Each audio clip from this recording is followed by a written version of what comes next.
नाराजगी किसी को नहीं है, ना होनी चाहिए। मैं लोगों के लिए आया हूँ, वक्त के हालात को बेहतर करने के लिए आया हूँ और उसमें मेरा संगठन जो है ब्यूरो बेसिक हिस्सा है। बस उनको योगदान देना है ताकि हम आवाम की बेहतरी के लिए काम कर सकें। जनता के लिए जब भी आवाज उठाने का मौका मिले या उसे ठीक करने की जहाँ पे भी जरूरत हो वहाँ पे महराज खड़ा रहेगा। इसमें नाराजगी किसी को नहीं होना चाहिए, सबकी जिम्मेदारी बनती है, सबका फर्ज बनता है। हमें एक बेहतर मुस्तकबिल आवाम को देना है और उस मुल्क को बेहतरी की ओर अगर बढ़ाना है तो सबको अपना योगदान समझना होगा।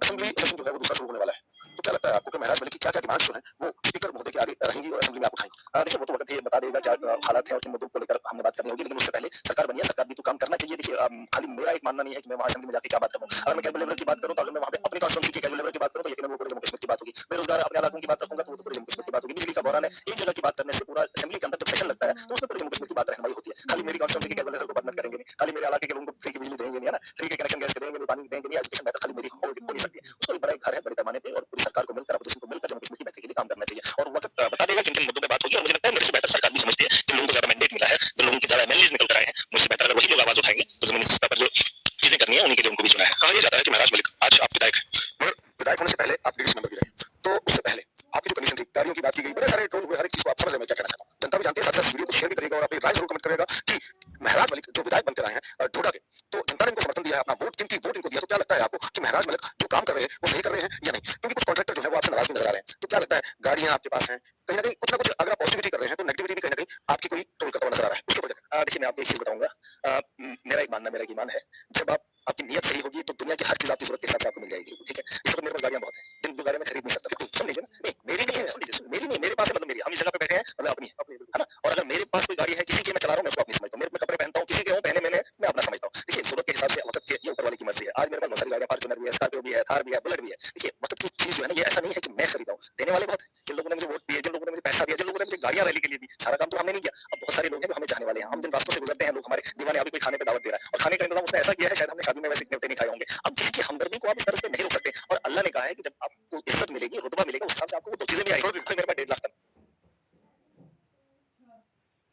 क्या करो 1.5 लाख का। अब मुझे पता है 5 साल मेरे पास 1.5 लाख आना है, लेकिन 1.5 लाख का करूंगा क्या? खाने पे तो लगाऊंगा नहीं। अब कुछ चीजें हैं जो चीजें मैं खरीद सकता हूँ, वो मेरी जरूरत है, मैं बना सकता हूँ, मुझे वो चीज करनी है क्योंकि अल्लाह ने दिया है, छोड़ूंगा। हाँ, जो लोग मुस्तहिक है उनको भी देता हूँ कभी कभी।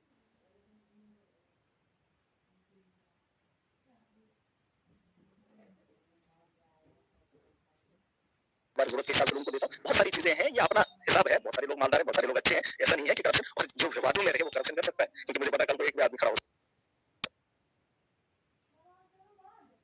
हाँ, इसमें मैसेज वैसा नहीं है कि मतलब के हिसाब से उसका वादा है, हमें उस पर भरोसा है और दुनिया में इज्जत भी मिली है, शोहरत भी मिली है, रुतबा भी मिला है और वो ताकत भी मिली है और वजूद भी बख्शा है और वो चीजें भी मिलना था। तो जैसे कि बड़ी रैली हुई जब आप विधायक बनकर आए और आम आदमी पार्टी के ऐसे नेता जिन्होंने आम आदमी पार्टी का गठन किया, जो एक वैगनर ब्लू कलर नीली वैगनर में घूमते थे और कहते थे मैं सीएम नहीं हूँ, मैं प्रोटोकॉल चाहता ही नहीं, और उसके बाद उन्होंने प्रोटोकॉल भी लिया। उसके ऊपर जब आपको बीच सड़क पे कोई सही फेंक दे, बीच सड़क पे आपको कोई पकड़ के आपको गोली भी मारे, वैसे तानाशाही तो है, आपने नहीं देखा, तानाशाही का आलम है, गुंडे इनके सब जगह बैठे हुए हैं। प्रोटोकॉल की बात नहीं है, वक्त की जरूरत है, जब इंसान का नाम उतना हो जाता है तो जरूरत बढ़ जाती है, आपके दुश्मन हो जाते हैं और आपको सेफ्टी रखना बड़ा जरूरी है। आप ये मत बोलिए गाड़ी गाड़ी गाड़ी किसने, उसने तो दिल्ली के सुकून भी बनाए। अब मोदी का प्रोटोकॉल कितना बड़ा है, वो तो दिन में 10 बार कपड़े पहनता है, उतारता है, लगाता है और लाखों के, उससे कोई सवाल नहीं करता है। केजरीवाल ने दिल्ली के अंदर सुकून बनाए, वो बात नहीं कर लो। केजरीवाल ने 3 बार सीएम बना, उसने तो काम की राजनीति की, काम की निस्बत पे उसने चुनाव लड़ा और जीता भी। गाड़ी बंगला ये बात की बात है, लेकिन फिलहाल जो वादे उन्होंने किए वो तो पूरे भी किए, जेल में भी रहे। आधे से ज्यादा मोदी की तानाशाही से नहीं डरते हैं। यहाँ पे कुछ लोग तलवे चाट कर देश को या यहाँ पे लोगों को राह देना चाहते हैं, ऐसा नहीं है, अपने हक है, हम छीन के लेना भी जानते हैं। और मोदी जी को एक बात बताना चाहूंगा कि उन्होंने वादा किया है जम्मू कश्मीर की आवाम से कि यहाँ स्टेट का दर्जा देंगे, अमित शाह ने भी बोला है। मैं उन लोगों को बता देना चाहता हूँ, लंगड़ी सरकार है, 240 का आंकड़ा है, नीतीश कुमार पलटू राम आपके साथ खड़ा है। आप लोगों का वादा यहाँ जम्मू कश्मीर के लोगों के साथ किया हुआ वादा वो पूरा कर लो, कहीं आप हमको लूटते हुए, हमको दबाने के चक्कर में आपकी नैया भी कहीं टपक ना जाए। बड़ी बात नहीं है, दो लोग कहीं खिसक जाएंगे, कांग्रेस के साथ मिलकर हिंदुस्तान का प्रधानमंत्री बदल जाएगा तो आपकी बात रह जाएगी। मोदी जी को बता दो, वादा किया है, हम लोग चुनाव जीत कर आए हैं, सरकार बनी है, यहाँ पर जो ये सिस्टम ठीक करके दे दो, स्टेट का दर्जा कहा था, यहाँ पे राज्य का दर्जा देना वो दे देना चाहिए। आज आकर जो सरकार यहाँ पर जम्मू कश्मीर में बनी है, नेशनल कॉन्फ्रेंस की पूर्ण बहुमत से बनी है और जनता ने उनको समर्थन भी दिया, तो क्या लगता है आपको कि किस तरीके की सरकार है, मगर उनके हाथ में कुछ नहीं, सब कुछ उपराज्यपाल मनोज सिन्हा, नहीं ऐसा नहीं, किसने कहा आपको उसके पास इसके पास काम करने के? कल तो अमर अब्दुल्ला जी तारीफ करते हुए नजर आए और प्रधानमंत्री नरेंद्र मोदी जी के, देखिए मोदी जी अच्छा काम करेगा तो बोलेंगे अच्छा, लेकिन वो ये बुरा काम करके जा रहे हैं। मैंने आपको कहा 240 पे है, कौन बताऊं, वही तो मैं कह रहा हूं, उनका वादा है, आपको नहीं पता है? उन्होंने कहा था जब पहले चुनाव से पहले उन्होंने कहा था स्टेट का दर्जा 370 की तो बात ही नहीं की अमर अब्दुल्ला ने, जो कि हमारे मुख्यमंत्री साहब देंगे ना।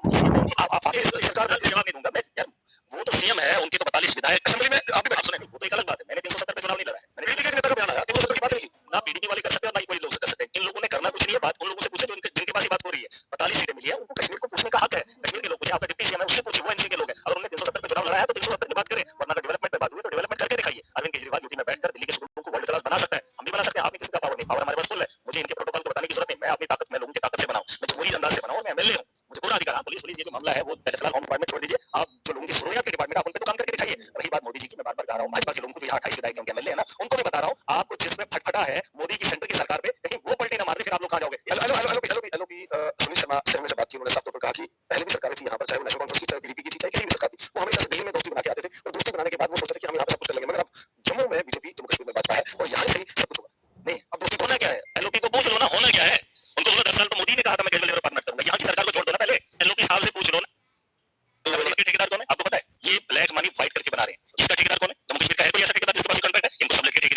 यकीन नहीं हो रहा, जाके देख लो, ये जो हाईवेज बन रही है वहां पर ब्लैक मनी अभी भी चल रहा है। ये व्हाइट है, 10 रुपए की चीज 1000 में दे रहे हैं, व्हाइट का है, और क्या जेम से खरीद रहे हैं। आप देखो जम्मू कश्मीर के अंदर जेम से इस वक्त जो है यहाँ पे परचेजिंग हो रही है, और जेम में देखो वही चीज आपको मार्केट में 100 रुपए की मिलती है, और ये उस जेम पे 1000 रुपए की बेच रहे हो। आपका सवाल ये है, वो सुन लीजिए, करप्शन नहीं है। अगर आपको मार्केट में 100 रुपए की चीज मिल रही है और ये आपको 1000 में दिखा रहे हैं, गवर्नमेंट खजाने को 1000 रुपए निकाल रहे हैं, ये लूट नहीं है, शरेआम लूटबाजी हो रही है। और उसी तरह से जो इन्होंने प्रोजेक्ट बनाए, आपको क्या लगता है लोगों की हमदर्दी के लिए? हमारा तो इनको बजट, जो यूटी का बजट था उसका रिलीज अभी तक नहीं आया है, इनके प्रोजेक्ट चल रहे हैं जिसमें ये एलजी का शासन साथ में है, जिसमें एडमिनिस्ट्रेशन के लोग भी हैं, और ये दिल्ली तक ये लोग मिले हुए, कोई इनको पूछने वाला नहीं। एक आम आदमी थोड़ी सी बात करे उसमें पूरी सीबीआई फलाने ढेर की इंक्वायरियां बैठ जाती है, लेकिन इनको पूछने वाला कोई। मैं कल गया था अखनूर में, सुन लीजिए मेरी बात, ये माफिया नहीं है। अखनूर में मैंने देखा इन्होंने रिजर्वायर बनाए, अखनूर में जमीन से पानी निकलता है और सबसे अच्छा है, और वहां पर इन्होंने पानी के निजाम में बेहतरी लाई, जल जीवन लाया। अखनूर में जल जीवन लाने की क्या